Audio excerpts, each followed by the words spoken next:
Hazır bәрін сатып жібере алтынға. Кім қалады сол алтынға сатылмайтын қалпында. Жалындық бар ұлтсыздардың бедерлерін ақында. Ана тілін сыйламаған сыйламайды халқына.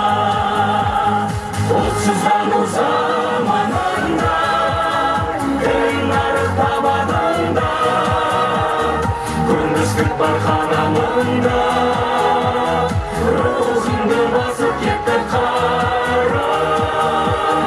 Тіліңді жоғалтсаң, тіліңді жоғалтсаң, жоғалтасың, жоғалтасың бәрін.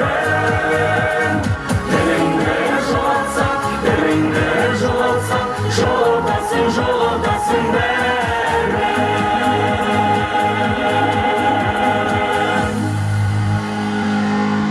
Тіл ұлтымның тірегі, таңдатпай тағдыр жолдаған.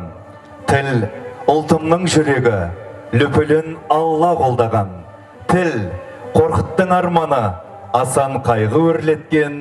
Тіл абай сөз орманы, бұталы тармақ ержеткен. Тіл Абылай ұраны дербестікке бастаған. Тіл Махамбет пырағы сегіздері қостаған.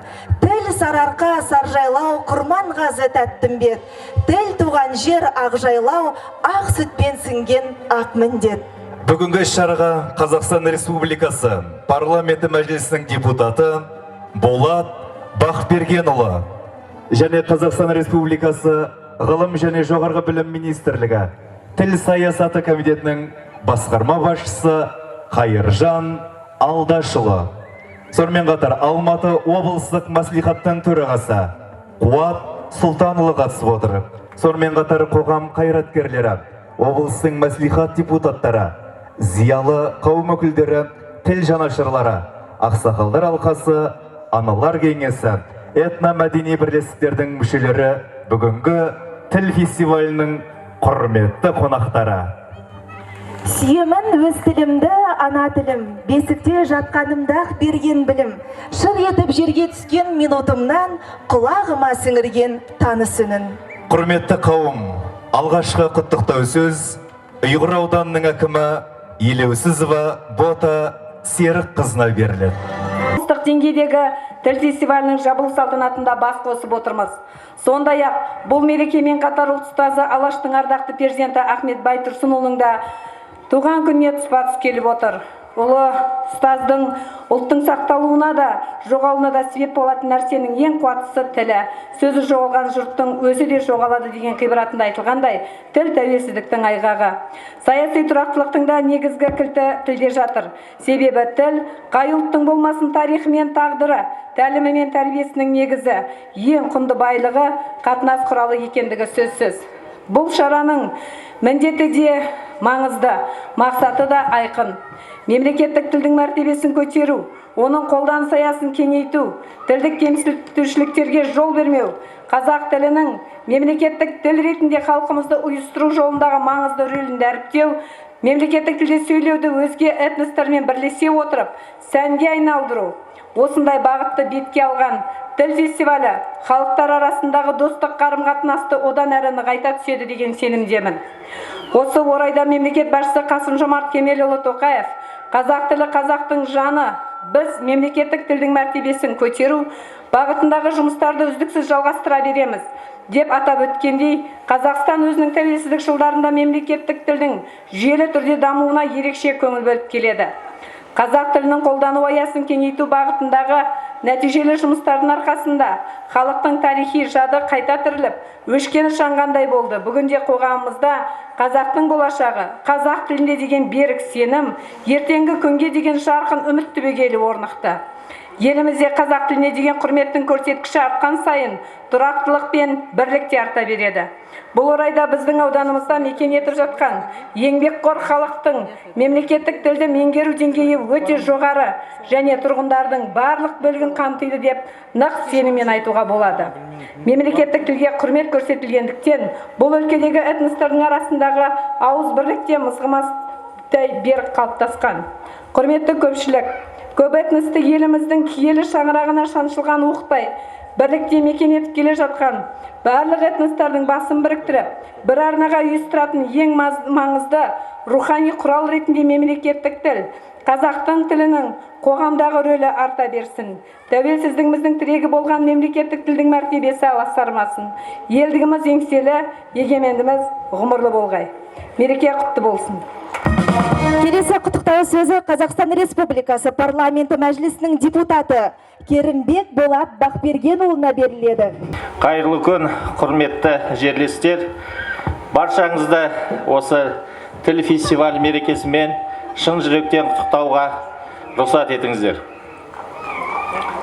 Құрметті жерлестер, мен енді бүгін арнайы осы Жетісу жеріне, Қарадала еліне келіп, осы парламенттің атынан, парламенттегі өздеріңіздің әріптестеріңіздің аттарынан келіп арнайы сіздерді құттықтау үшін келген болатынмын. Мына тіл фестивалі еліміздің түкпір-түкпірінде өтіп жатыр. Біз тілді дәріптеп жатырмыз. Бірақ осы Алматы облысында өтіп жатқан тіл фестивалінің орны ерекше. Себебі бұл мереке бір ғана осы 5 қыркүйекпен ғана шектелмей, жыл бойы өтіп, сол жыл бойы өткен шараның қорытындысы өтіп жатыр. Соның куәгеріміз. Сондықтан осы бастама алдағы уақытта да өзін жалғасын табады деген ойдамын. Енді бүгін мен өзім қуанып отырмын. Осы Алматы облысы кейін екіге бөлініп Жетісу облысы болды.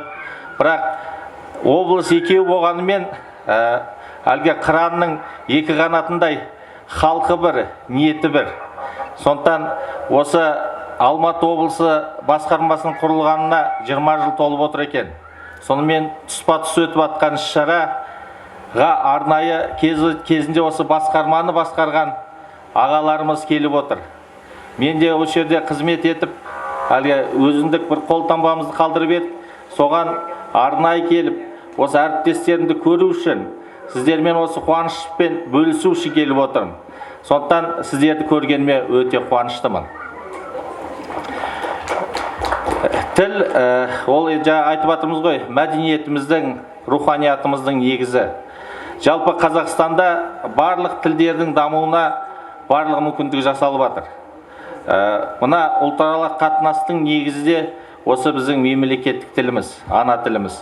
Сондықтан біз өзге ұлттар біздің тілімізді құрметтеу арқылы мына қазақ еліне деген құрметін көрсетеді. Тіліміз дамый берсін, тұғыры әр кезде биікте болсын. Бүгінгі тіл фестивалі құтты болсын. Келесі құттықтау сөз Қазақстан Республикасы Ғылым және жоғарғы білім министрлігі тіл саясаты комитетінің басқарма басшысы Қайыржан Рахымжан Алдашұлына беріледі.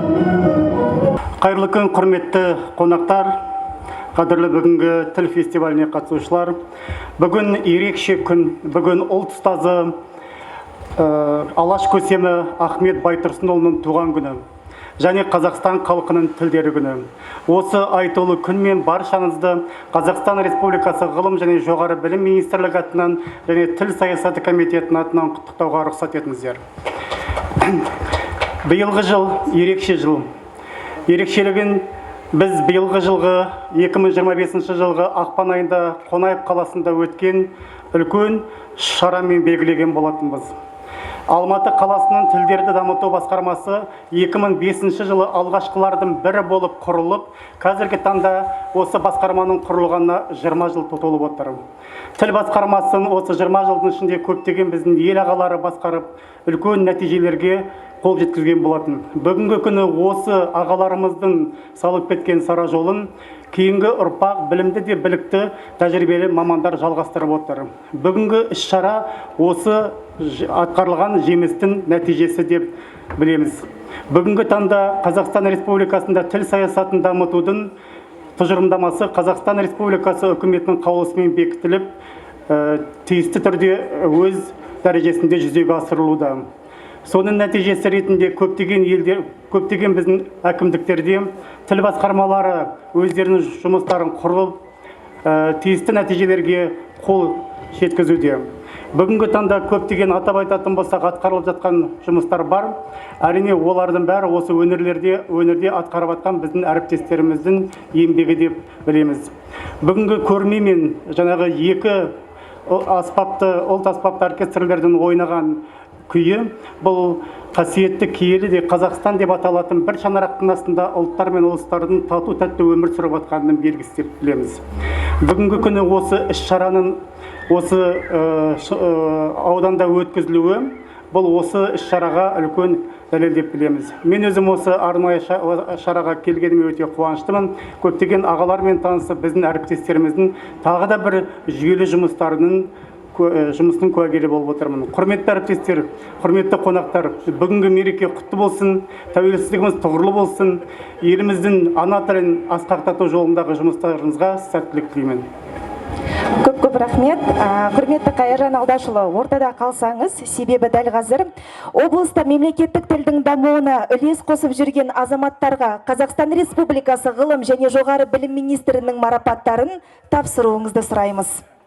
Мемлекеттік тілді насихаттау мен дамыту ісіне қосқан үлесі үшін Ұйғыр ауданының мәдениет, тілдерді дамыту және спорт бөлімінің басшысы Құндыз Сабырбай қызы марапатталады.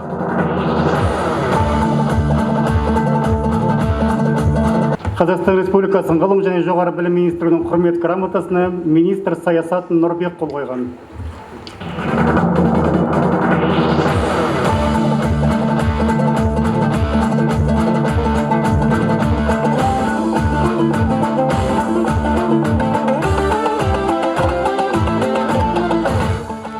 Осындай марапатпен Әбілқасымова Ділдәгүл Олан қызын шақырамыз.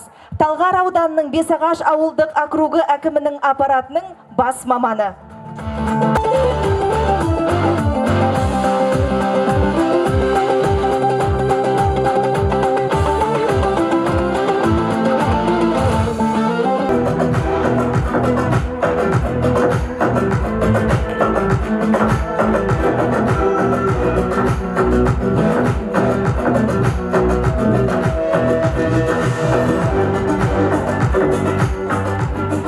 Қазақстан Республикасы ғылым және жоғары білім министрлігінің алғысы құрметті Маржан Мырзахмет қызы. Қазақстан Республикасының тіл саясатын жүзеге асыруға белсенді атсалысып, мемлекеттік тілді насихаттау мен дамыту ісіне қосқан үлесі үшін алғысымды білдіремін. Ана тіліміз қазақ тілін дәріптеудегі ерен еңбегіңіз бен азаматтық ұстанымыңыз ел болашағы үшін маңызды. Алдағы уақытта да дәл осындай жетістіктерге жете беріңіз, отбасымызға амандық тілеймін.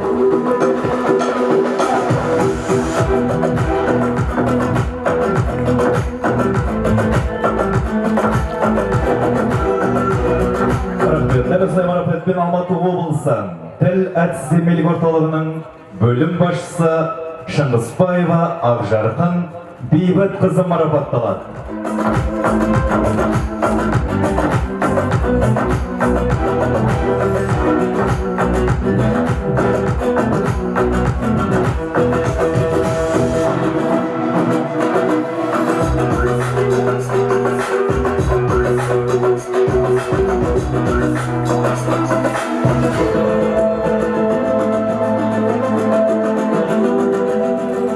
Қайыржан Алдашұлы, көп рахмет. Ұстазы, көрнекті қоғам қайраткері, қазақ ғылымының дамуына өлшеусіз үлес қосқан Ахмет Байтұрсынұлының туған күнімен және осы мерейтоймен қатар келген халықаралық мереке тіл фестивалі құтты болсын. Дүниеге бекзат болысымен келіп, жазған дүниесімен мыңдаған жүректерге қазақ баласының санасына шырақ жаққан күллі ұрпаққа рухани көсем болған Ахмет Байтұрсынұлы есімін ұлықтау ортақ міндетіміз. Туған тілдің, туған мәдениеттің басында тұрған ұлт зиялысының тілге деген махаббаты, тілге деген жаңашырлығы бәріміз үшін үлгі. Тіл ұлттың болмысы, негізгі белгісі ғана емес, елдегі тыныштық пен бейбітшіліктің тұғыры биік тұрақтылықтың берік іргетасы екені белгілі. Тіл саясаты мемлекеттік саясат. Ол тәуелсіз еліміздің берік арқауы, әрі саяси ахуалдың тұрақтылығын қамтамасыз ететін ықпалды күш. Қазақстан Республикасында тілдерді қолдаудың құқықтық негіздері қамтамасыз етіліп, мемлекеттік тілді және өзге де тілдерді дамытуға мемлекет тарапынан ауқымды жұмыстар жүргізілуде. Облыстағы бірыңғай тіл саясатын жүзеге асыруға жауапты мекеме тіл басқармасы 2005 жылы алғашқылардың қатарында құрылып, бүгінгі күнге дейін дербестігін сақтап қалған бірегей басқармалардың бірі. Биыл басқарманың құрылғанына 20 жыл толып отыр. Өткен жылдармен салыстырғанда бүгінгі күнгі мемлекеттік тілдің қолдану аясы кеңейген. Облыста мемлекеттік тілді меңгерген халықтың үлесі 90%-дан асып, мемлекеттік мекемелердегі іс қағаздардың қазақ тілінде жүргізілуі 97%-ға жетті. Қазақ балабақшалары мен қазақ мектептерінің саны көбейді. Қазақ тілінде сөйлеуді сәнге айналдырған жастар өсіп келеді. Барлық аудан қалаларда тіл оқыту орталықтары ашылып, осы уақыт аралығында 80 мыңнан астам этнос өкілдері мемлекеттік тілді үйренді. Биылғы жылы тіл фестивалін өткізу форматы жаңаша отыр. Бұл шараға 2025 жылдың 28 наурызында Ұйғыр ауданынан бастау алып, барлық аудан қалаларда өткізілді. Тіл мерекесі халықтың қолдауымен жалпы халықтық мерекеге айналды. Облысы әкімі Марат Елеусұлы осы тіл мерекесін жылда осы аудан облыс жұртшылығының арасында өткізуді ұйғарып отыр. Президентіміз Қасым-Жомарт Кемелұлы Тоқаев Қазақстан халқын ұйыстыратын тағы бір символ мемлекеттік тіл. Қазақ тілі мәңгілік мемлекеттік тіл тұғырында болады деді. Ендеше тілімізді, ұлтымыз бен отбасымызды қадірлегендей қадірлейді. 100-ден астам этнос өкілдері татулық пен ынтымақта өмір сүрген еліміз үшін бүгінгі бұл мереке мәні жоғары айтулы күндердің бірі. Ұлттық мүддені көздейтін тілдер күні құтты болып, ана тіліміздің аясы кеңейе берсін.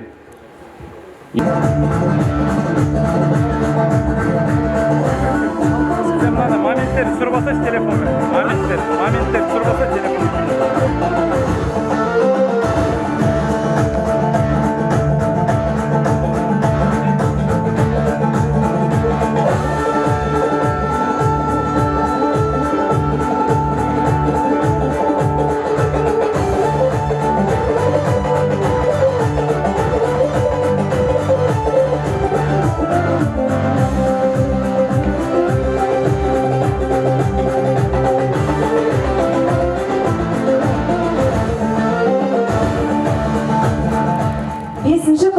Қазақстан халқы тілдері күні мерекесіне орай өңірдегі мемлекеттік тіл саясатын жүзеге асыруға, тілдің мәртебесі мен маңызын арттыруға қосқан үлесі үшін Іле ауданы Боралдай кенті әкімі аппаратының бас маманы Жұлдыз Бұзауқызы құрмет грамотасымен марапатталады.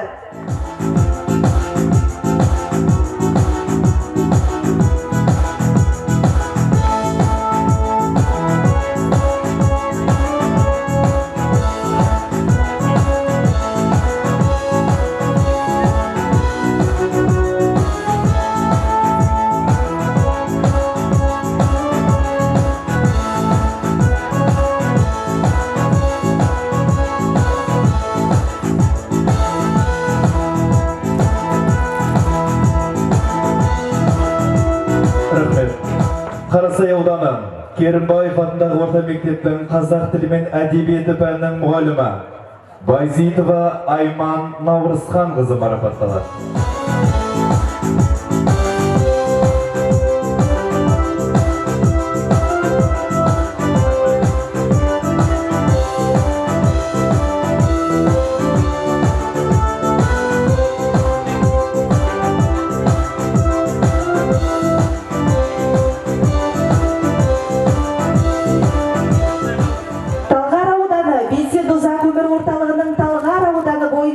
жетекші маманы Бұтабаева Жұмағыз Әшімбекқызы марапатталады.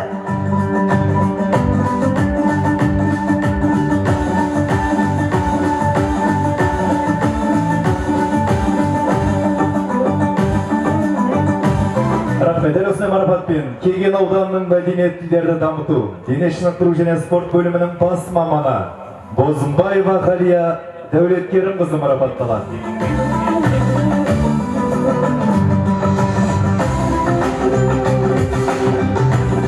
Қоғамның төрағасы Ахметов Қанат марапатталады.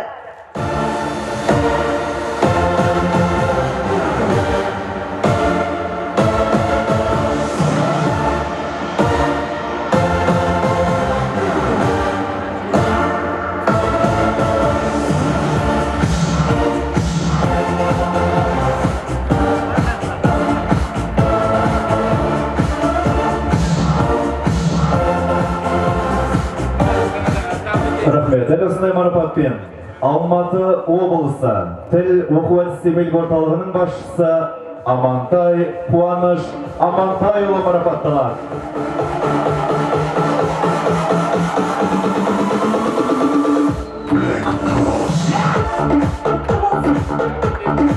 Дәл осындай марапатпен Алматы облысы тіл оқу-әдістемелік орталығының әдіскері Бейсенбаева Күлайша Бектайқызы марапатталады.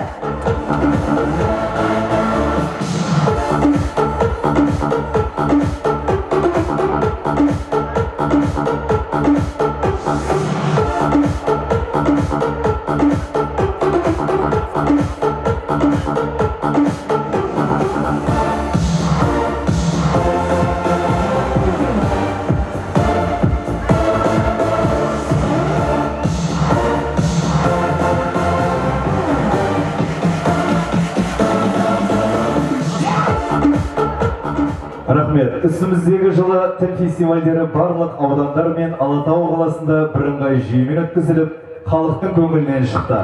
Бұл мереке науқандық іс-шара емес, жалпы халықтық мерекеге айналды. Ендеше аудан, қала әкімдіктерінің ұйымдастыруымен өткізілген тіл татулық тірегі облыстық тіл фестивалінің қорытындысы бойынша жүлдегерлерді марапаттауға рұқсат етіңіздер. Қазақстан Республикасында тіл саясатын дамытудың 2023-2029 жылдарға арналған тұжырымдамасына сәйкес Қазақстан халқының тілдері күні мерекесі шеңберінде мемлекеттік тілдің қолданыс аясын кеңейту және оның мәртебесін арттыру, қоғамдық рөлін күшейту мақсатында өткізілген тіл татулық тірегі атты облыстық тіл фестивалінде ынталандыру сыйлығына ие болған Балқаш ауданы марапатталады. Ақшалай сыйлығы 300 мың теңге.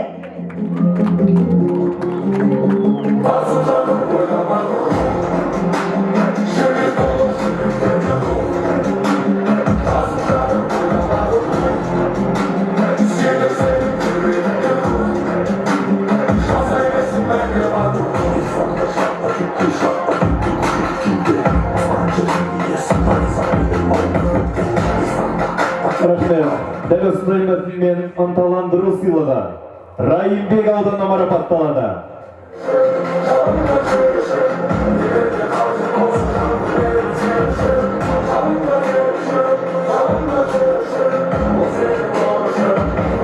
Ақшалай сыйлық 300 мың теңге.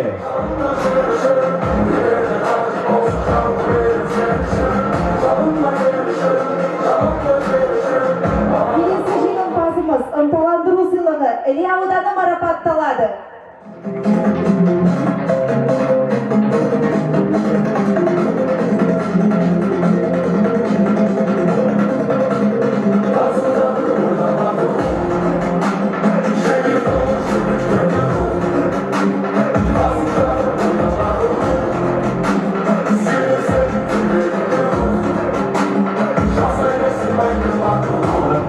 Ал енді орындарға кезек берейік. Тіл татулық тірегі облыстық тіл фестивалінде 3-ші орын алған үшін Қарасай ауданы марапатталады. Ақшалай сыйлығы 500 мың теңге. Құтты болсын.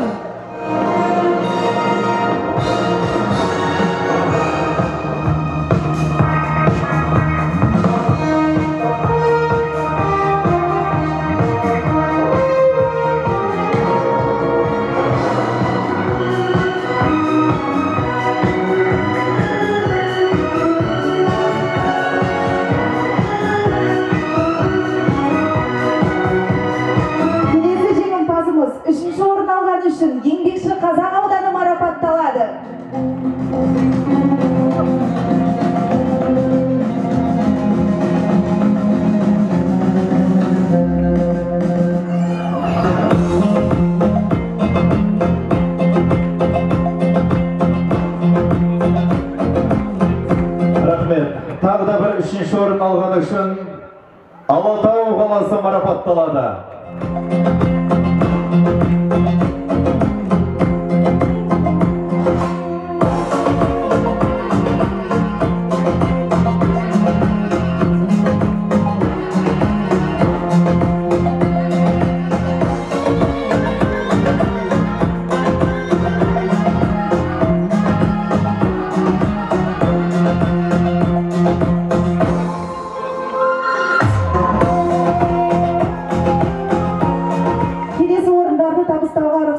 Тіл татулық тірегі облыстық тіл фестивалінде 2-ші орын алғаны үшін Кеген ауданы марапатталады.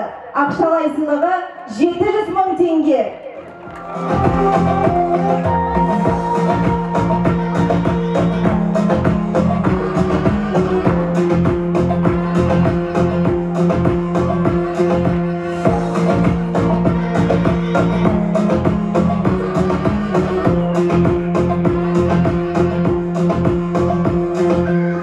Рахмет.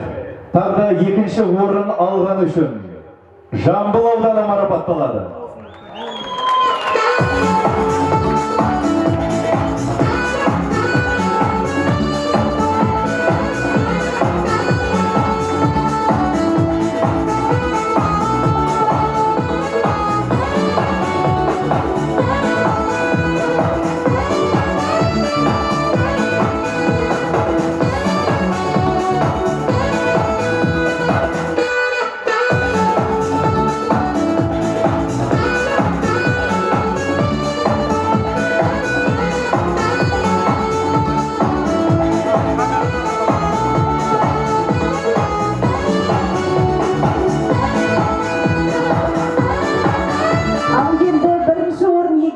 Тіл татулық тірегі облыстық тіл фестивалінде 1-ші орын алғаны үшін Талғар ауданы марапатталады.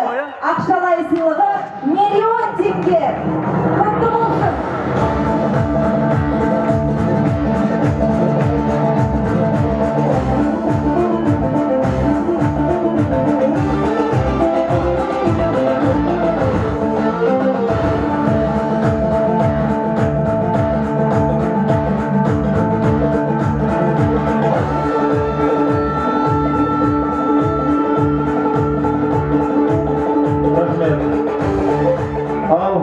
Жүлдені анықтайтын уақыт келіп жетті. Тіл татулық тірегі облыстық тіл фестивалінде бас жүлде алған үшін Ұйғыр ауданы марапатталады. Ақшалай сыйлығы 1,5 миллион теңге. Құрмет қошеметтеріңіз болсын.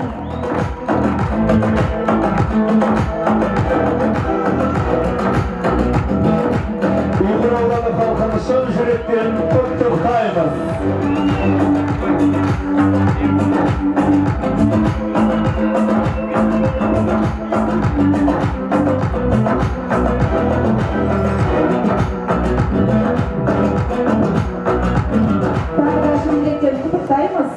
Тіл татулық тірегі облыстық тіл фестивалінің аясында 5 номинация бойынша Алматы облысы әкімінің тіл жанашыры сыйлығын тапсыруға рұқсат етіңіздер. Қазақстан халқы тілдері күні мерекесіне орай мемлекеттік тілдің қоғамдағы рөлін арттыруға және жалпы ұлттық бірлікті нығайтуға сүбелі үлес қосқаны үшін Тілім айталманы 2025 номинациясымен Алатау қалалық мәслихатының депутаты Абилова Роза Михайловна марапатталады. Ақшалай сыйлығы 1,5 миллион теңге.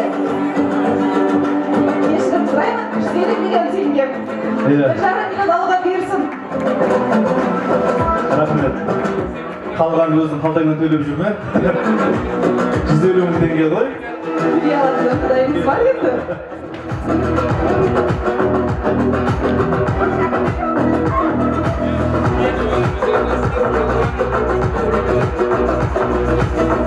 Қазақстан халқы тілдері күні мерекесіне орай ұлттық құндылықтарды насихаттауға және мемлекеттік тілдің мәртебесін арттыруға елеулі үлес қосқан үшін тілге жанашыр кәсіпкер 2025 номинациясымен Райымбек ауданы жеке кәсіпкер Іңкәр Бекдәулетқызы марапатталады.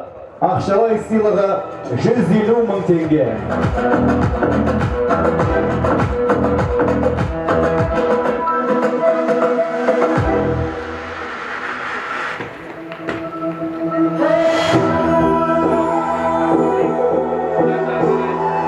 Құтты болсын тағы да. Қазақстан халқы тілдері күні мерекесіне орай өскелең ұрпаққа қазақ тілін оқытуда озық технологиялар мен жаңа әдістерді қолдану арқылы мемлекеттік тілдің дамуына елеулі үлес қосқаны үшін үздік қазақ тілі мен әдебиеті пәнінің оқытушысы 2025 номинациясымен Іле ауданы Байсерке ауылы нөмірі 28 мектеп гимназиясының қазақ тілі және әдебиеті пәнінің мұғалімі Алиева Жанар Мартайқызы марапатталады. Ақшалай сыйлығы 150 мың теңге.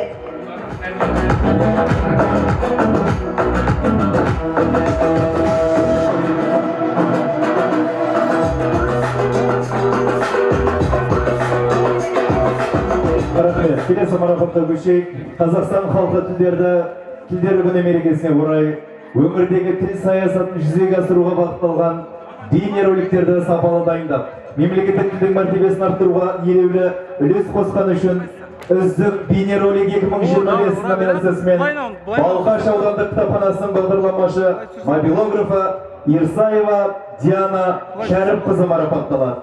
Ақшалай сыйлығы 150 мың теңге.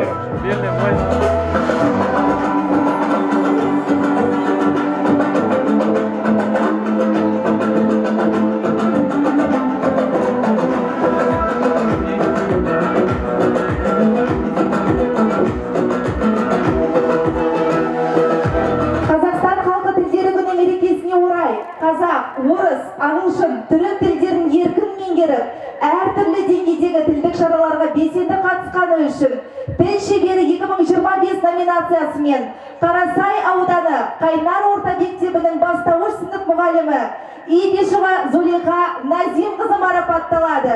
Ақшалай сыйлығы 150 мың теңге.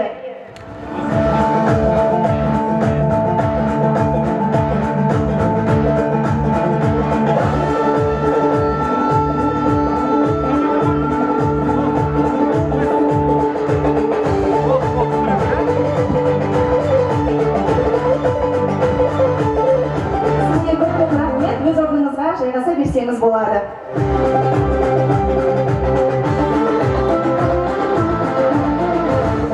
Туған тілім, бабам тілі өз тілім. Туған тілім, анам тілі өз тілім. Туған тілім, далам тілі өз тілім. Туған тілім, адам тілі өз тілім. Құрметті марапат иелері, бүгінгі марапаттарыңыз құтты болсын. Рахмет. Келесі құттықтау сөз. Аманат партиясы жанындағы азаматтық қоғам мен мәдениетті дамыту жөніндегі Мирас аймақтық кеңесінің төрағасы, Қазақстан Республикасының мәдениет қайраткері, Кеген Райымбек Жамбыл аудандарының құрметті азаматы Қасым Бергебаев Тәңірберген Қасмақынұлына беріледі.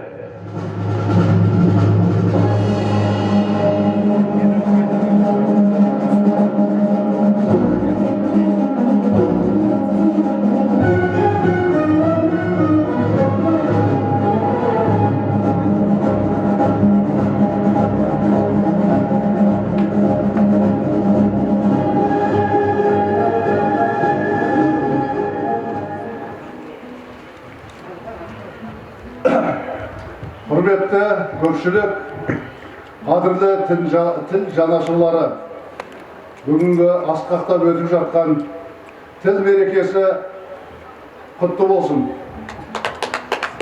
Мынау тіл тақырыбы, бүгінгі фестивальдің тақырыбы тіл татулық тірегі деп жақсы қойған екен.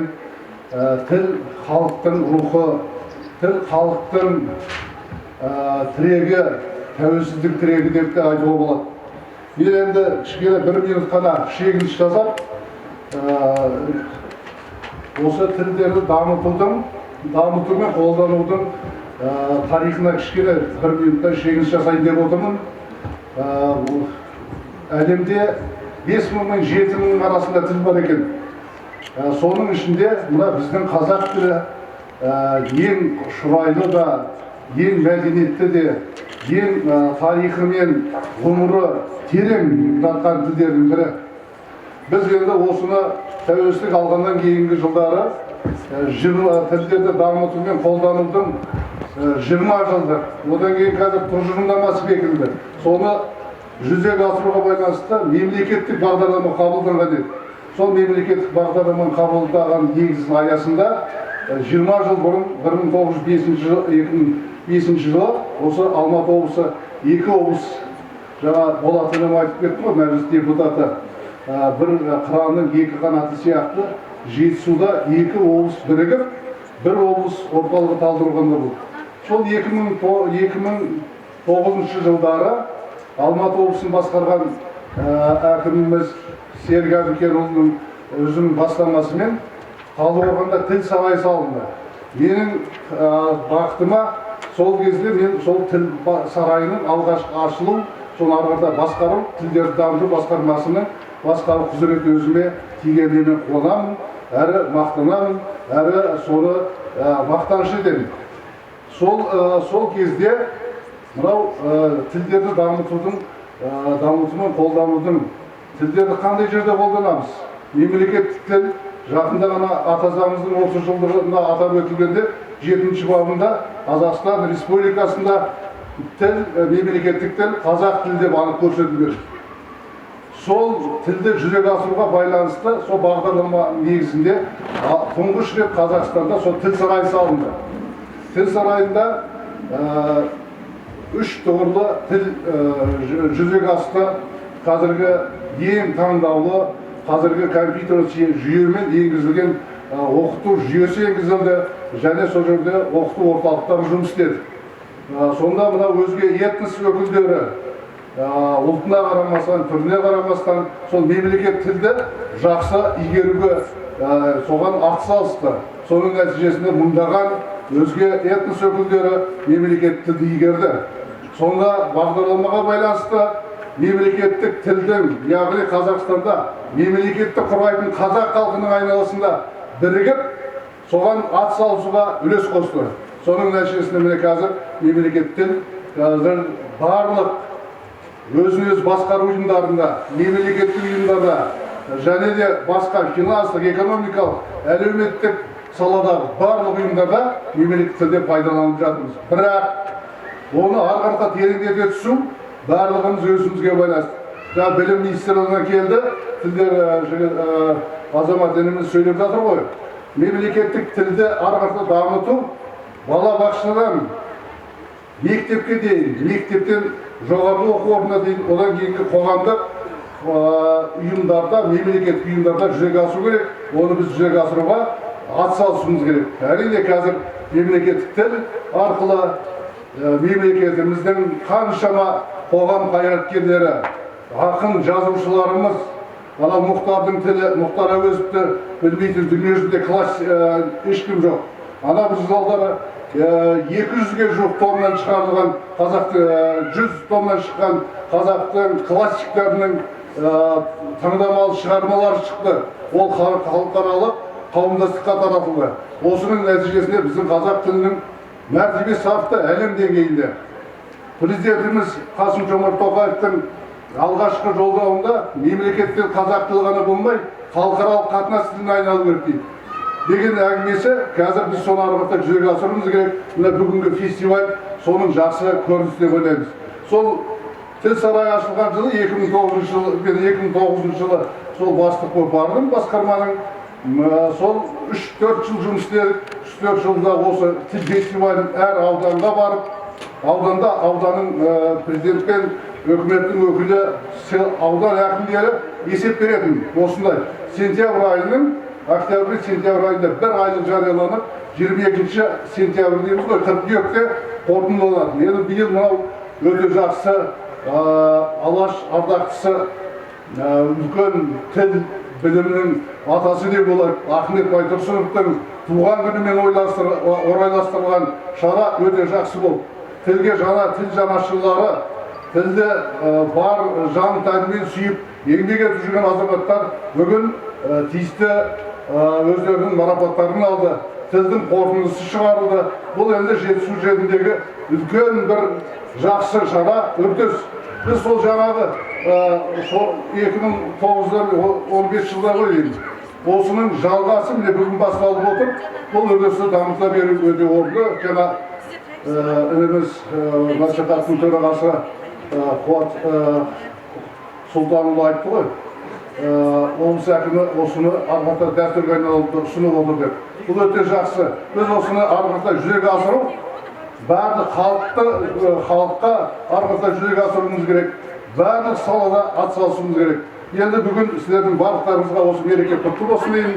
Мынау марапаттарыңыз құтты болсын. Аудан әкімдігі, жаңа тіл мәселесімен шұғылданатын мамандар, тіл жанашырлар марапатталып жатыр. Ары қарата да осындай қадірлі де қасиетті тілдің жолында үлкен еңбектерге, нәтижелерге жете беруіңізге тілектеспін. Құтты болсын тағы. Түрмесіз далада қорасыз қой бағып, мылтықсыз аң аулап, есігіне алажып байлай салып алтайсыз жолға алаңсыз шығып жүре беретін аңқылдаған ел жұртым, ассалаумағалейкум. Бүгін тіл мерекесі, тілдің құдіреті, тілдің сиқыры, шуақ шашатын, жұпар шашатын күні.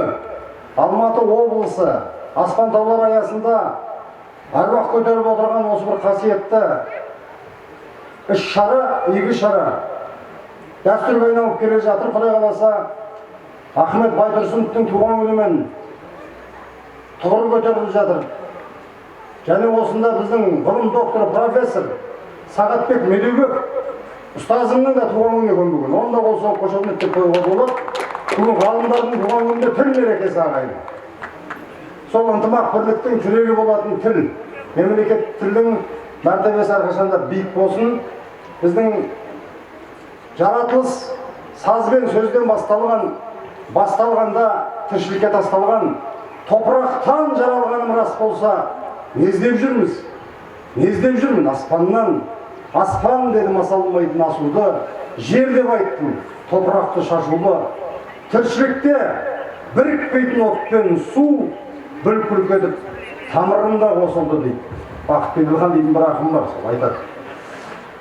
Бүгін тілдің арқасында бүкіл ұлт, ұлыс ұйып, бастары бірігіп жатыр. Бес саусақтай бүгіліп жатыр, жұдырықтай жұмылып жатыр. Оның бәрі облыс әкімдігінің, облыс әкімінің айналасындағы азаматтардың, мәдениет басқармасы және бүкіл аудан әкімдерінің ақ тер көк тер еңбегінің нәтижесі деп ойлаймын. Осындай бірлік ынтымақта бір тудай желбіреп, еңбегіміз жана берсін. Әсіресе тіл мәселесінде сөз құдіреті, қазақтың өз құдіреті дейді. Ана тілі деп айтылатын ардақты аяулы сөз ананың көзінде тұрады. Мен жақында ғана жазған өлеңім бар еді, сол өлеңнен түйіндейін. Анандай сіздер сияқты көп сөйлей алмаймын, бірақ айтайын, өлең оқып. Мереке құтты болсын тағы да. Ананың жанары. Ауданымыздың әкімі Бота Серік қызына келген кезде айтып едім, қызы келген жоқ біздің Қарадалаға, қызыр келді. Сондықтан да ананың жанары дегенді Бота сізгермен. Үйге 91-де келген шешем бар, ол кісіге де арнайын, аналарға арнайын. Жанарында ананың күн мен ай бар-ау, тек соған тән жұмыр жердей жүрегінде аймалау. Аяғында оның жұмақпен жәннат жай бар-ау, тән емес оған тасырқау менен тайғанау. Жанарында ананың күллі қалам бар, аймалап тұрып, айналдым дейді қараңдар. Бәр бар онда, нәр бар қара жердің де таза болса екен. Аяқтар, қолдар, табандар. Жанарында оның Тәңірдің тылсым күші бар, таулардың мысы, аспанның сұмдық сұсы бар. Сыры мен мұңын сиқырлап көкке жеткізер жанарында оның жап-жарық жұлдыз құсы бар. Жанарында ананың аппақ арман бар, нұр болып мәңгі таралып жатқан жандар әр. Дала бар шексіз, заңғар бар, асқақ таулар бар, таулардай жауып кербенін күткен нарлар бар. Бәр ананың жанарында нанбасаң көр, көр дағы назарым бөл, жалт бермейді жалғанның азабын дол. Бар адамзат бақытым базарым дер, бар жанып тұратын жанарын көр. Бейбіт күннің бесігін тербеткендегі жанарын көр. Ақ бесіктегі мейірім шөлдеткендегі жанарын көр. Ессіз ұлы есті боп ер жеткендегі жанарын көр. Ерке қызы текті боп бой жеткендегі жанарын көр. Құлыншағы орнынан құлап тұрғандағы жанарын көр. Жылап тұрғанға шырылдап шыдап тұрғандағы жанарын көр. Қан қасап қасіреттерге қарғыс айтып тұрғандағы жанарын көр. Адамдық қасиеттерге алғыс айтып тұрғандағы жанарын көр. Бір ауыз тәтті сөз үшін қуанғанындағы жанарын көр. Бір ауыз қатты сөз үшін қуарғанындағы жанарын көр. Тас құшақтатқан тағдырды жылытқандағы жанарын көр. Қасірет қайғы бар мұңды ұмытқандағы жанарын көр. Жанарын көр ананың көзіңмен көр. Көре алмасаң қарағым өзіңнен көр. Аналар аман болсын, ана тілімізді асқақтатқан азаматтар аман болсын, елдің бірлігі ынтымағы өзінің торында әрқашан тудай желбірей берсін. Көп рахмет. Рахмет аға, шығармашылық табыстар тілейміз. Мемлекет басшысы Қасым-Жомарт Тоқаев Қазақстан халқына арнаған жолдауында еліміздегі этникалық топтардың тілі мен мәдениетін дамытуға жағдай жасай береміз. Қазақ тілінің мемлекеттік тіл ретіндегі рөлі күшейіп, ұлтаралық қатынас тіліне айналатын кезегі келді деп есептеймін деген болатын. Сөз Қазақстан Халқы Ассамблеясының мүшесі, тіл жанашыры Шулима Дарья Дмитриевнаға беріледі.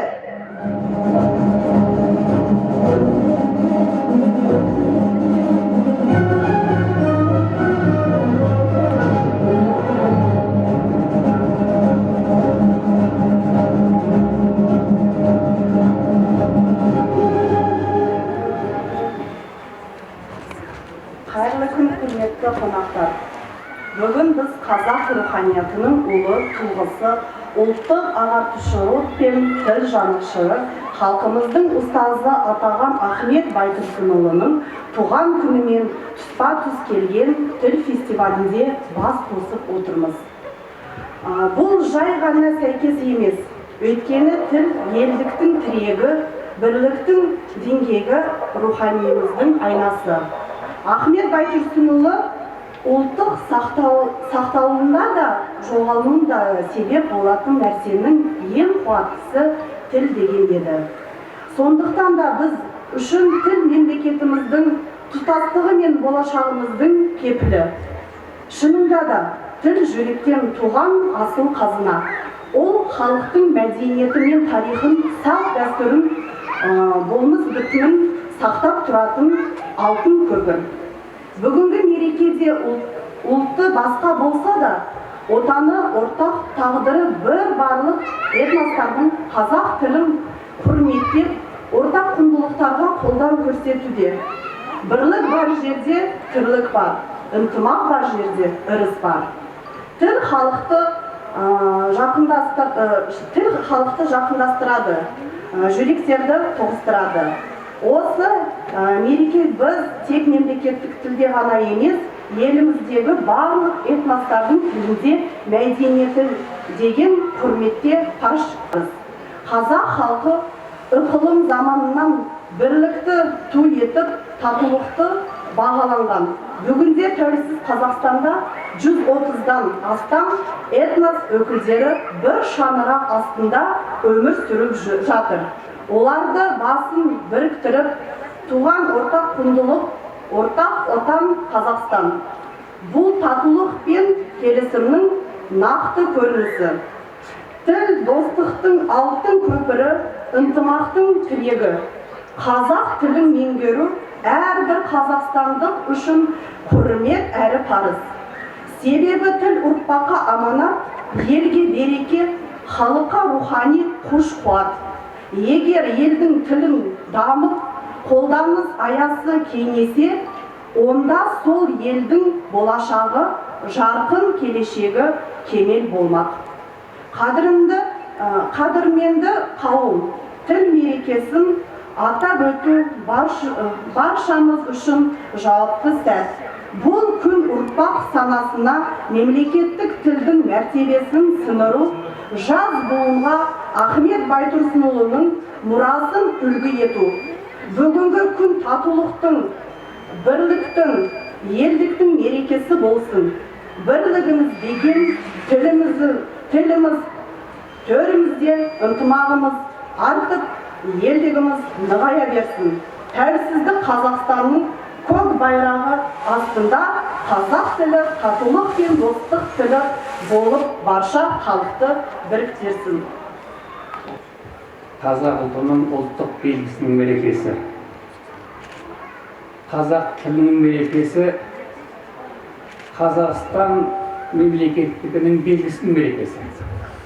Қазақстанның тәуелсіздік мұратының мерекесі. Тіл мерекесі құтты болсын. Байтұрсыновтың туған күніне қойылған тіл мерекесі ең әділетті қойылған дүние. Алаш оқығандары, Байтұрсынов бастаған қауым, Әлихан бар, Міржақыптар бар, Мағжандар бар, Қапез Байғабылұлы бар, бүкіл Хантәңір өңірінің ағартуына Қапез Байтұрсыновтардың шәкірті еңбек еткен. Осы істердің рухының мерекесі. Мереке құтты болсын. Біздің президентіміз қазақ тілі ұлтты біріктіруші тіл деді. Сонымен қатар қазақ тілін білу, қазақ тілінде қаншалықты деңгейде сөйлеу, сол адамның қаншалықты патриот екенін білдіретін белгі, деңгей. Патриоттығымыздың айқындауышы қазақ тілінде сөйлеу деген сөз. Сондықтан қазақ тілінде сөйлейік, патриот болайық, мемлекетіміз мәңгі болсын. Көк тудың желбірегені қазақтың асқақ беделі. Махаббат қайрат екеулеп шымырлатқаны денелі. Көк тудың желбірегені елдіктің асқақ өлеңі, жан-жаққа тартпай қазағын бір сөзге жинау дегені. Көк тудың желбірегені бақыттың елжірегені, қиырда қалған қазақтың ата жұртына жете алмай көзінің желбірегені. Көк тудың желбірегені жаныма қуат береді. Таласқа түссе жанмен ту, жан емес маған керегі. Көк тудың желбірегені. Таласқа түссе жан мен тіл, жан емес маған керегі. Тілімнің өркендеген. Рахмет. Көп рахмет. Дәл осындай кез келген жанның рухын оятатын өлең шумақтар үшін сізге алғысымызды білдіреміз аға. Тіл басқармасы Алматы облысында 2005 жылы алғашқылардың қатарында құрылып, бүгінгі күнге дейін дербестігін сақтап қалған бірегей басқармалардың бірі. Бұл әрине облыс басшылығының тілге деген көзқарасы әрі құрметі. Биыл басқарманың құрылғанына 20 жыл толып отыр. Осы жылдар ішінде Алматы облысының тіл басқармасына нағыз тілге жанашыр азаматтар басшылық етті. Атап айтқанда, ақын Ахмет Кендірбекұлы, мәдениет саласының қайраткері Тәңірберген Қасымақынұлы, Қазақстан жазушылар және журналистер одағының мүшесі, халықаралық Алаш әдеби сыйлығының лауреаты, ақын Әміре Әрін, мәдениет қайраткері Рахмет Разбекұлы, қоғам қайраткерлері Айдар Карбозұлы, Болат Керімбекұлы, Дәулет Шайтұрсынұлы, Данияр Дүйсенбіұлы сынды тұлғалар. Облыстық тіл басқармасының 20 жылдығына орай бүгінгі мерекелік кеште халықаралық қазақ тілі қоғамы Алматы облыстық филиалының тіл жанашыры төс белгісін тапсыру үшін Қазақ тілі қоғамы қоғамдық бірлестігінің Алматы облыстық филиалының төрағасы Күлзира Сейітбек қызын ортаға шақырамыз.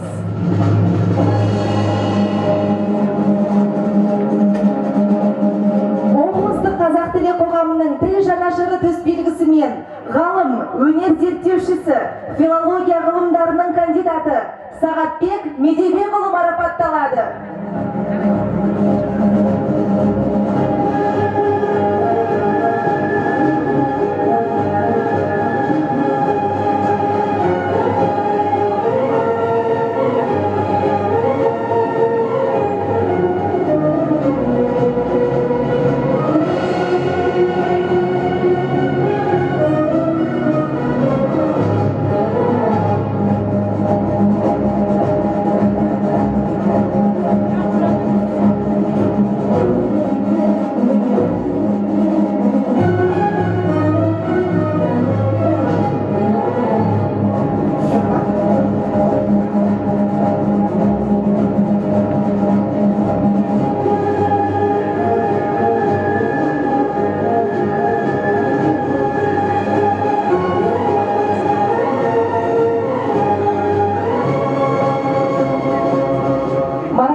сыйлаймыз.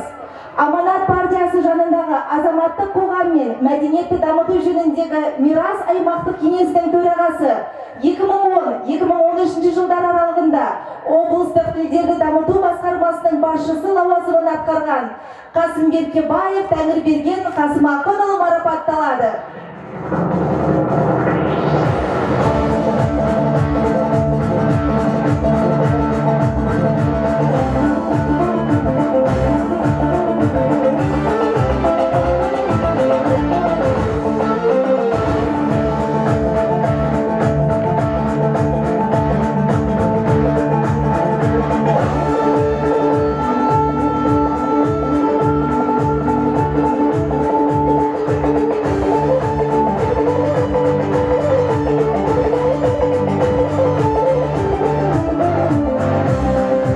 Қазақстан Республикасы парламенті мәжілісінің депутаты, халықаралық істер қорғаныс және қауіпсіздік комитетінің мүшесі, 2020-2021 жылдар аралығында облыстық тілдерді дамыту басқармасының басшысы лауазымын атқарған Керімбек Болат Бақбергенұлы. Марапатыңыз құтты болсын тағы да.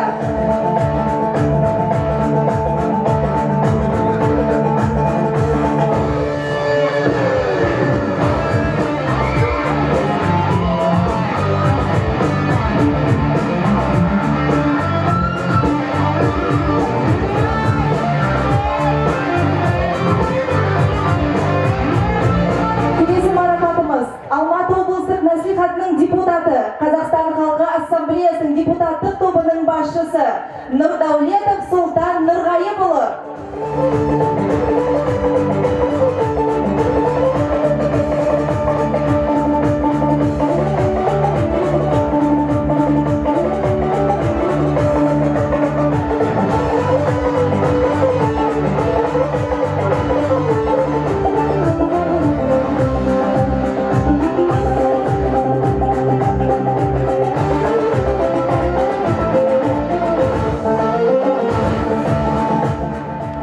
Келесі марапатымыз ақын Жазушылар одағының мүшесі Әлдибеков Бақыт Беделханұлы марапатталады.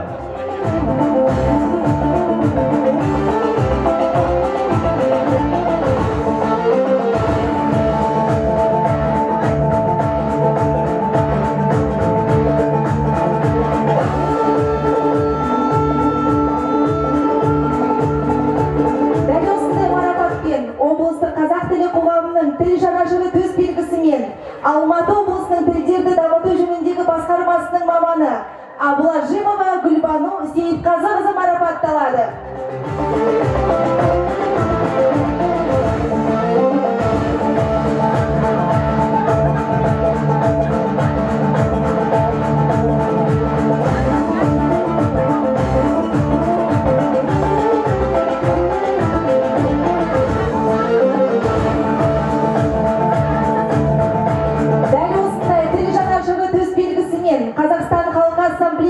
Шешен-Ингуш мәдени орталығының директоры Бойсаев Адам Имранұлы марапатталады.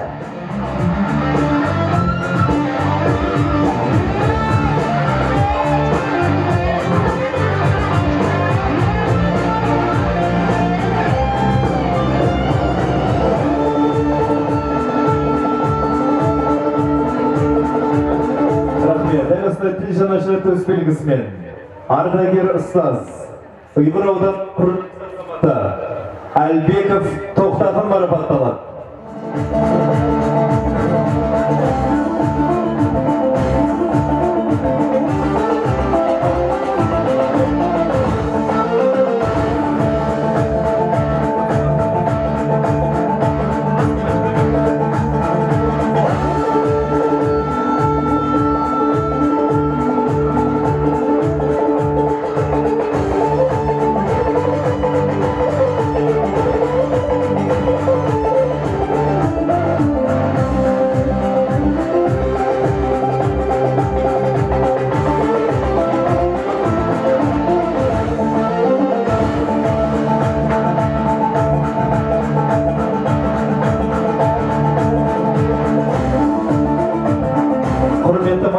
иелері марапаттарыңызбен шын жүректен құттықтаймыз.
Құрмет қошеметтеріңіз болсын. Келесі Есболат Нұртай Гүлдала Қазақстаным әнімен қарсы алыңыздар.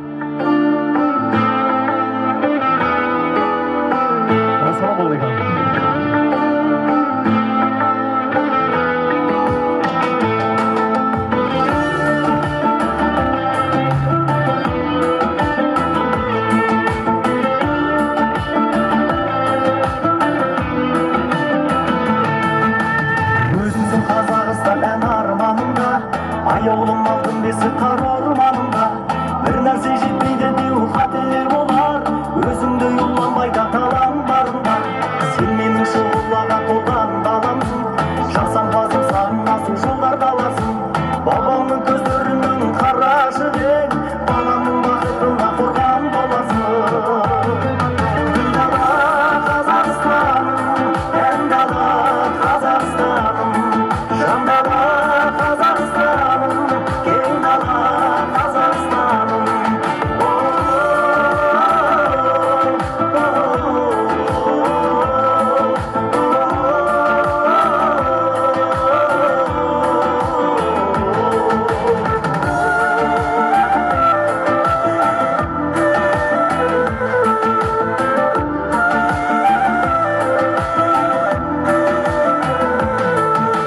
Сен үшін бар сөздіктен сөз таңдайым көп, сен барда басылмайды жез таңдайым көп. Мен сенен кете алмасын амалсыздан, бір кетсем олаларым дос қорғайым бол. Керемет өрледі гүлім өргенім, есің қандай өрікке жиі гүлдеген. Жүрегіме сыйғызып бар деніңді, қалсам менің өзіңнің жүрегімде. Гүлдала Қазақстаным, әндала Қазақстаным, жандала Қазақстаным, кең дала Қазақстаным.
қошеметтеріңіз болсын. Концерттік бағдарламамызды әрі қарай жалғастырамыз. Қазақстан Республикасының еңбек сіңірген әртістері, құрмет, парасат орденінің иегерлері, Қанат Айтгүл Құдайбергеновтер, Абайға сәлем әнімен. Әні Қанат Құдайбергеновтікі, сөзі Кәкімбек Салықовтікі.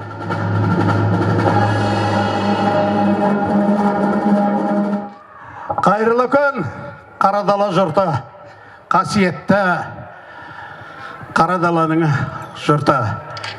Мынау облыстық үлкен дәрежеде өтіп жатқан тіл мерекесі құтты болсын. Өткенде ғана Абай, Ұлы Абайдың 180 жылдығын атқарып қайттық. Сол кезде Кәкімбек Салықовтың өлеңіне жазылған әніммен той шашу жасап едім. Ендеше Ұлы Абайға арналған ән сіздерге де жосты болсын. Қанекей, кеттік! Құтты болсын ағайын!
Ана тіліміз әрқашанда жоғарыдан көрінсін.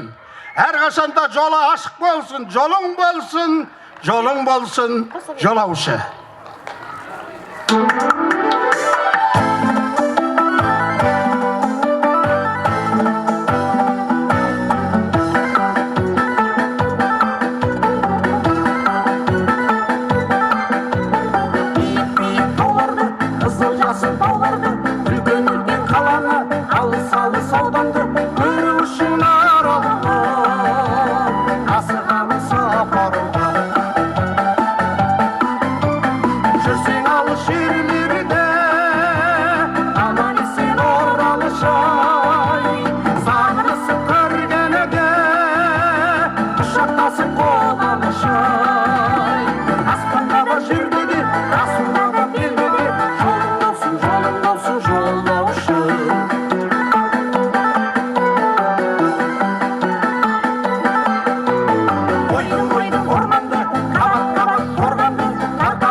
алды асығамын сапарда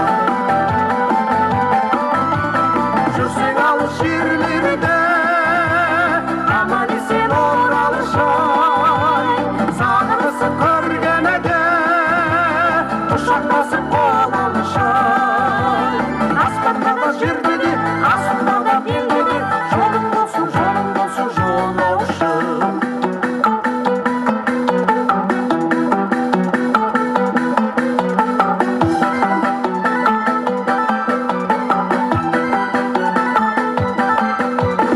өзендерді көлдерді өзектерді шөлдерді жүгірген ұшқан құс жете алмайтын жерлерді көру үшін аралға асығамын сапарға жүрсең алыс жерлерде аман есен оралышай сағынысып көргенде құшақтасып қол алышай аспанда да жерде де асылда да белде де жолың болсын жолаушы аспанда да жерде де асылда да белде де жолың болсын жолаушы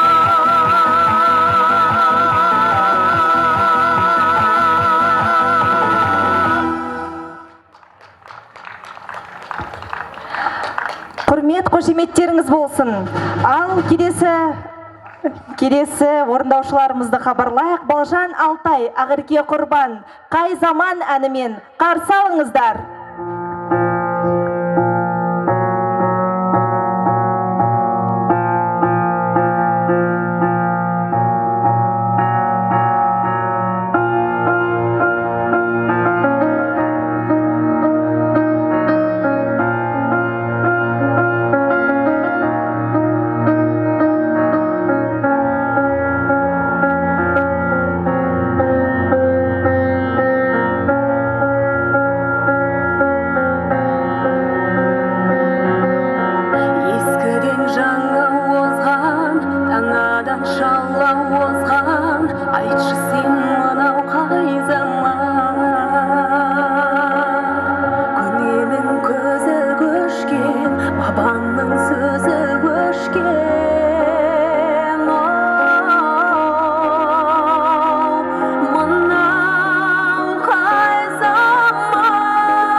болсын. Молдабайдың әнімен қоңыр тобы қарсы алыңыздар.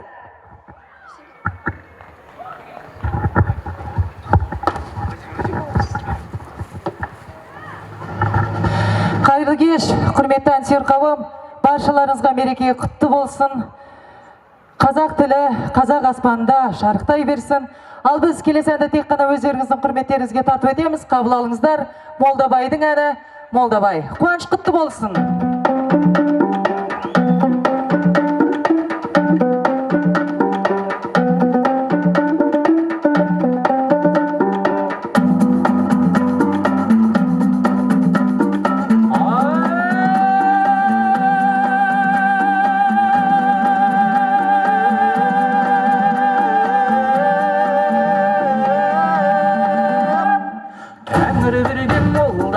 Малға жарлы болса да айтар сөзге тілге бай, сөйлер сөзге келгенде орын алдында тағалаған жорғадай, сөйлетілген жалықта жара жақсы халықта, білгенімді айтпастан тек жатар жөйлім бар меді, тегіс шайыр халыққа айтарымды анықтар, аққу құстай жарықта жақсы менен жаманды, қаусырма жақ қызыл тіл көп ішінде парықта.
Ардақтағай мереке тағы да баршаларыңызға құтты болсын. Марапат иегерлерін шын жүректен құттықтаймыз. Ал біз әнімізді ары қарай жалғастырамыз. Келесі орындалатын ән халық әні нақ нақ. Қабыл алыңыздар.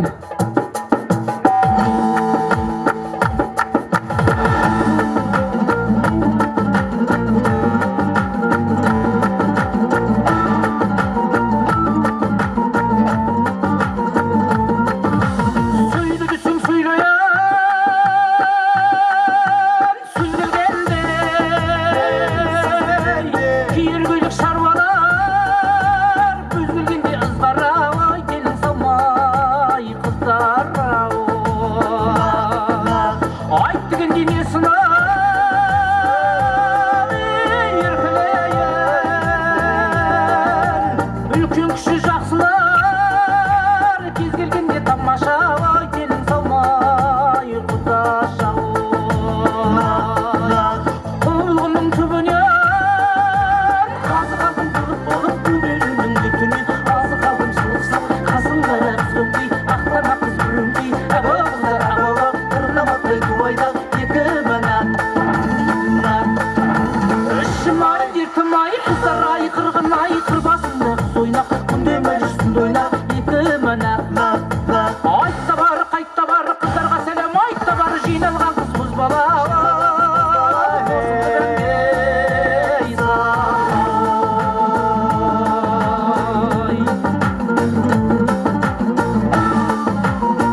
Hey kızlara ай қырғын ай қыр басында қыз ойнап күнде мәжіліс күнде ойнап ішім ай дертім ай қыздар ай қырғын ай қыр басында қыз ойнап күнде мәжіліс күнде ойнап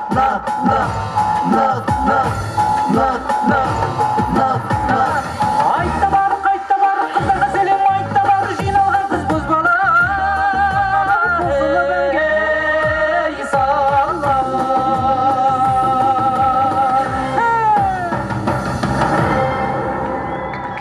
Көп рахмет, мереке баршаларыңызға тағы да құтты болсын.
Assalamualaikum.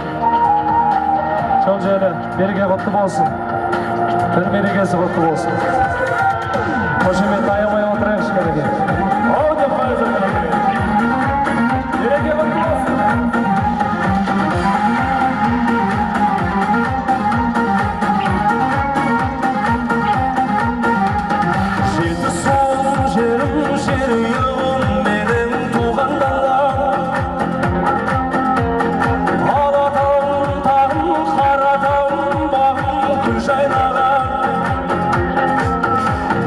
Балға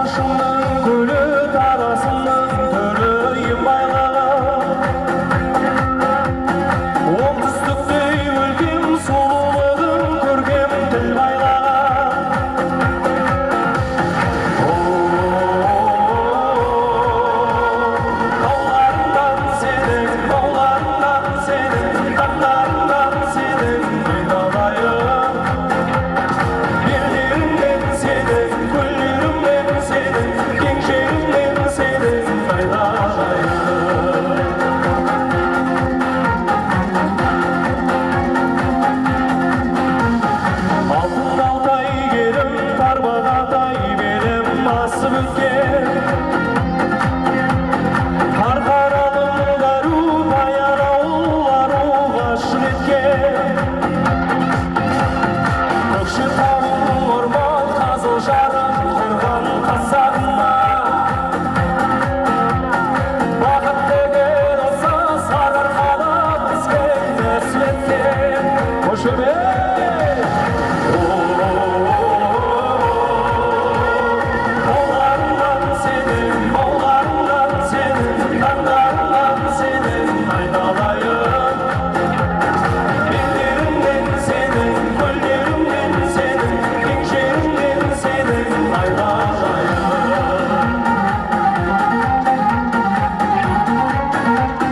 қазақ еліміз жасай берсін.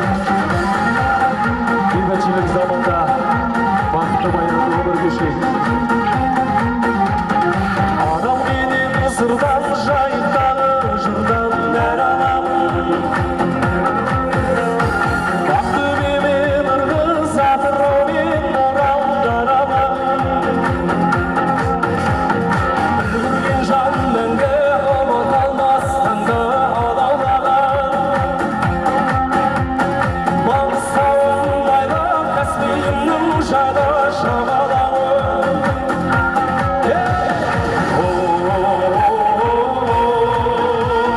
Жолдарыңнан сенің, молдарыңнан сенің, таңдарыңнан сенің айналайын.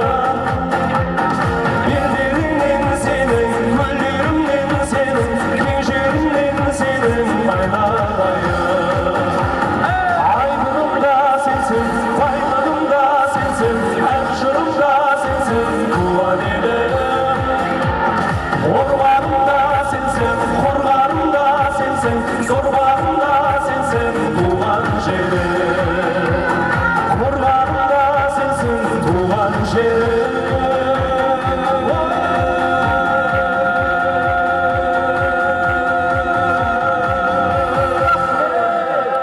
Рахмет.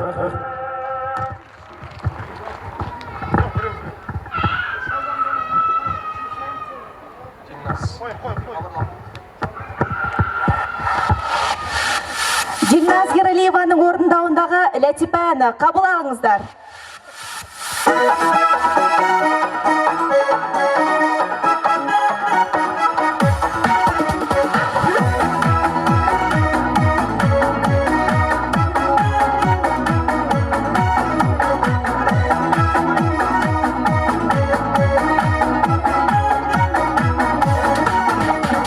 Жаңа салған көктемнен бөліндейсің, піскен алма жайсаңнан бүріндейсің.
қошеметтеріңіз болсын. Сүйінбай саз ансамблінің әншілері Пай-пай әнімен «Бір бол» әні қарсы алыңыздар.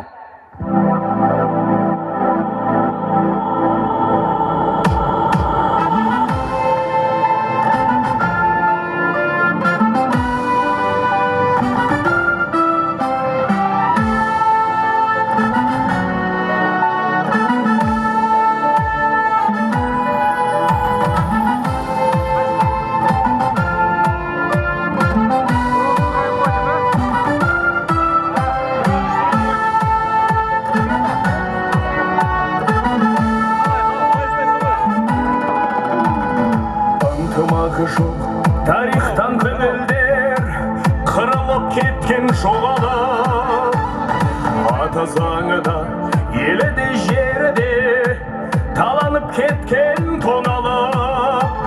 Ал мен қазақпын, мекенім Қазақстан, тарихым терең ғасырдан.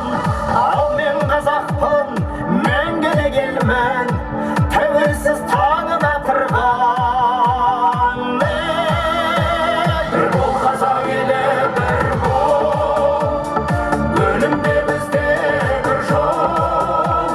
Ашуда қазақ бір бол, ақылда қазақ бір бол, Тыныштықта бір бол, жау келсе бір бол, жеңісте қазақ бір бол. бөлінбе жүзге, бөлінбе руға, бөлінбе қазақ бөлінбе. Ел ортақ, жер ортақ, тіл ортақ, дін ортақ, тұрғанда көкті көгінде. Ұлтымдылықтар көп болсын ұлдарың, көбейсін қазақ ұрпағың. Бас жүлде берме Қазақстаным, бас берме жүйрік тұлпарым. Бір бол қазақ елі, бір бол, бөлінбе бізде бір жол. Ашуда қазақ бір бол, ақылда қазақ бір бол, Тыныштықта бір бол, жау келсе бір бол, жеңісте қазақ бір бол. Бір бол, бір бол, бір бол, бір бол, бір бол, бір бол, бір бол, бір бол.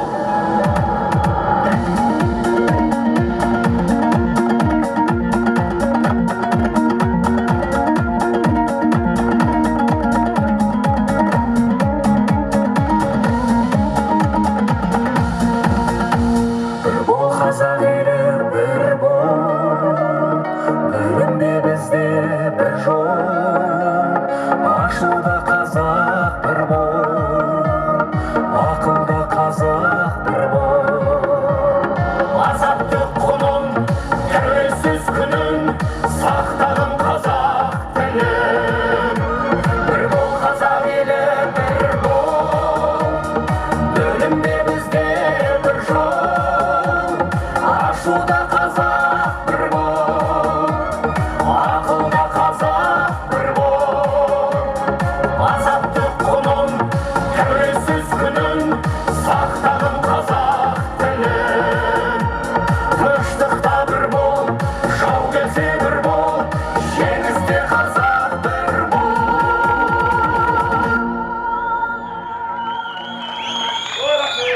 Құрмет қошеметтеріңіз болсын, ал біз ән кешімізді ары қарай жалғастырамыз. Дәл қазір сахнада Кеңес Әлімжан қарсы алыңыздар.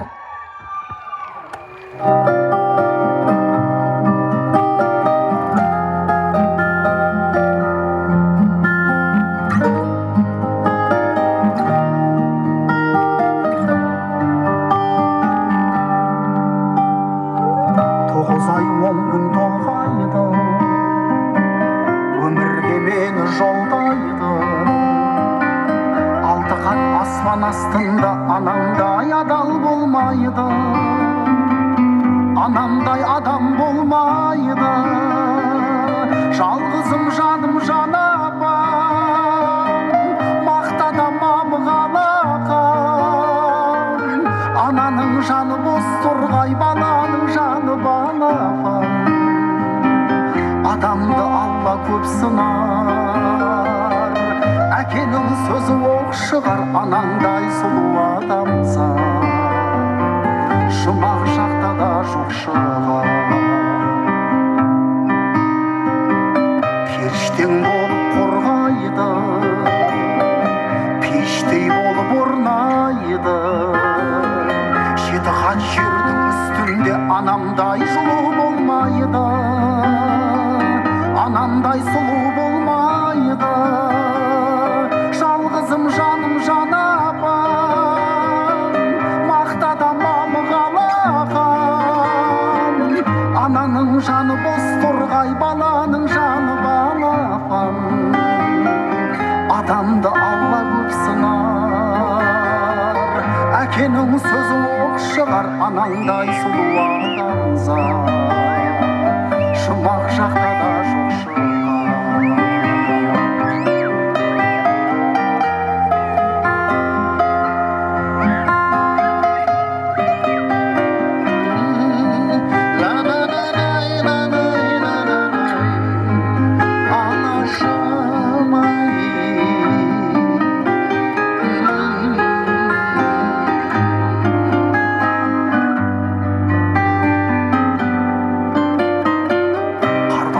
анаң сол қайғы ақ жүзін әжім торлайды жүрексіз адам болса да баласыз ана болмайды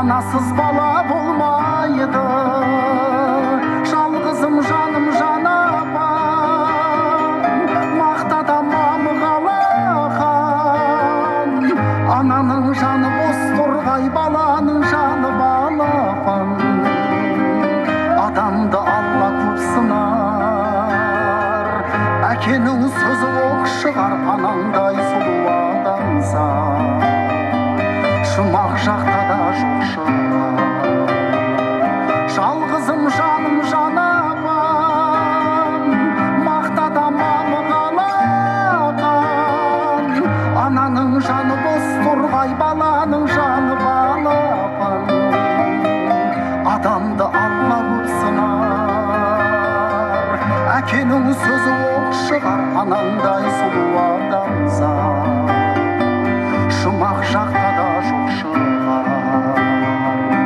анаңдай сұлу адамзат жұмақ жақта да жоқ шығар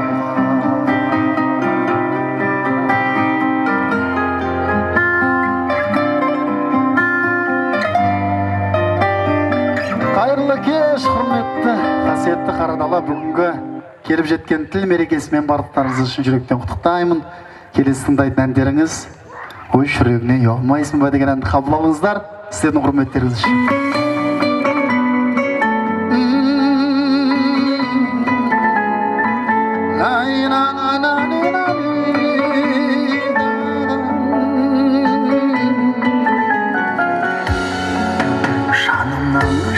ақ шүберегім дертіме дауа тапшы демедім өтірік күліп өмір сүремде өкініп тұрып жақсы көремін көрінген едің шуақтай маған шөлдесең жаным бұлаққа айналам күйбеңім қанша қамшылатса да сүйгенім бірақ жылатпайды адам мен сені құшқан ұлытым қайда оныңда ертең күні тумай ма есі-сөз сүйген есер шағымды ұмыт дейсің бе ұмыту қайда мен сені құшқан ұлытым қайда оныңда ертең күні тумай ма есі-сөз сүйген есер шағымды ұмыт дейсің бе ұмыту қайда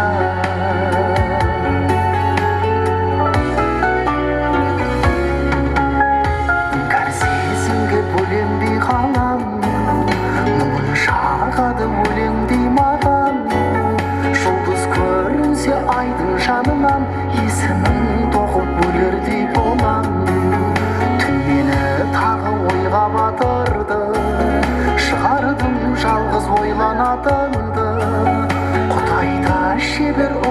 болмасын деп аспанға жазып қойған атыңды жақсы көрем деп жиі алдайсың ба жан тәніңменен сүйе алмайсың ба менің жүрегім кешірімді ғой бұл жүрегімнен ұялмайсың ба жақсы көрем деп жиі алдайсың ба жан тәніңменен сүйе алмайсың ба менің жүрегім кешірімді ғой бұл жүрегімнен ұялмайсың ба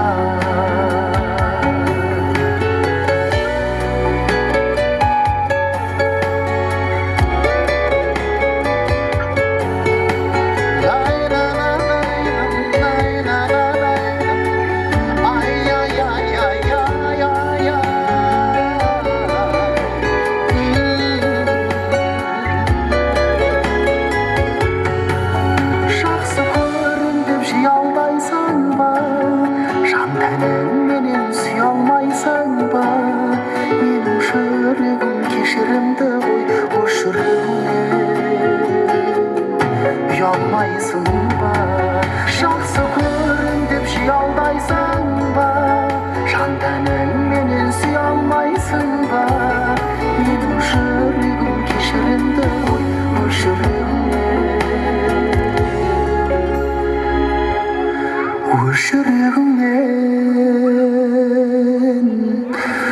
ұялмайсың ба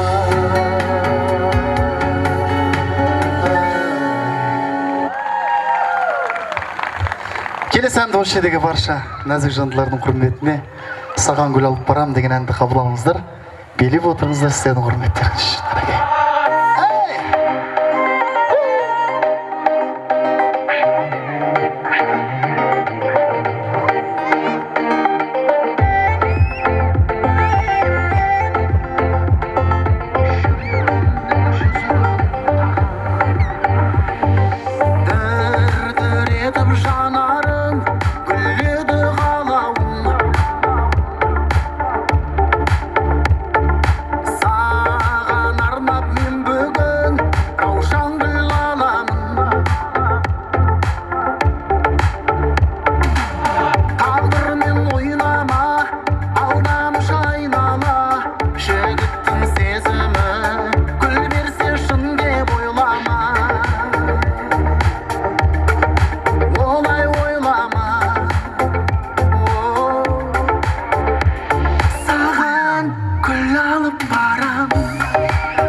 Рахмет.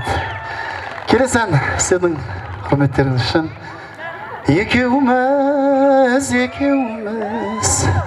неге сонша махаббатқа бөтенбіз. Жарық түн, қабыл алыңыз сіздің құрметтеріңіз үшін. Қолдарыңызды көтеріп отырыңыздар.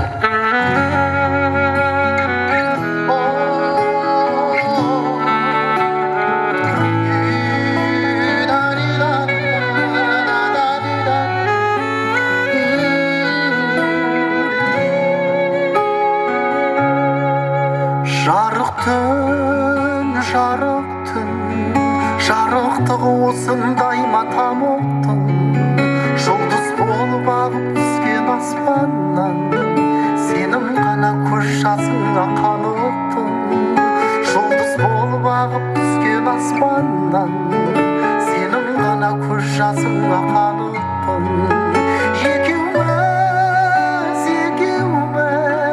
неге сонша махаббатқа бөтенбіз. Жүрегінің тыңдамайтын ақылың, жер бетінің ақымағы екенбіз. Махаббатты кінәлаймыз бекер біз. Жүрегінің тыңдамайтын ақылың, жер бетінің ақымағы екенбіз. Махаббатты кінәлаймыз бекер біз.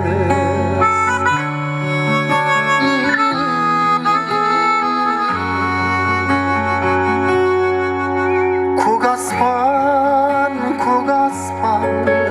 бір басыма бақта сорда таласқан, сынығайдың сәулесінде үмітпен, тағдырымды іздеп жүрмін адасқан. Сынығайдың сәулесінде үмітпен, тағдырымды іздеп жүрмін адасқан. Екеуміз, неге сонша махаббатқа бөтенбіз. Жүрегінің тыңдамайтын ақылың, жер бетінің ақымағы екенбіз. Махаббатты кінәлаймыз бекер біз.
Көп рахмет.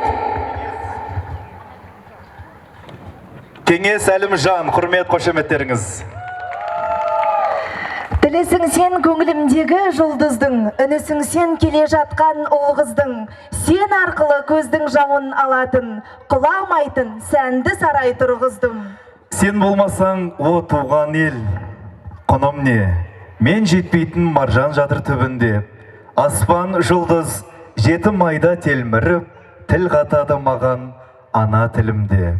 Облыстық тіл татулық тірек атты облыстық тіл фестиваль өз мәресіне жетті. Тіліміз тұғырлы, тәуелсіздігіміз мәңгі болсын. Тіл Басты байлығымыз, сәніміз, ата-бабамыздың ұлы мұрасы. Ана тіліміздің мәртебесі биіктей берсін. Ана тілін ардақтай қағайын. Жақсы күндерде жолыққанша аман сау болыңыздар. Қош сау болыңыздар.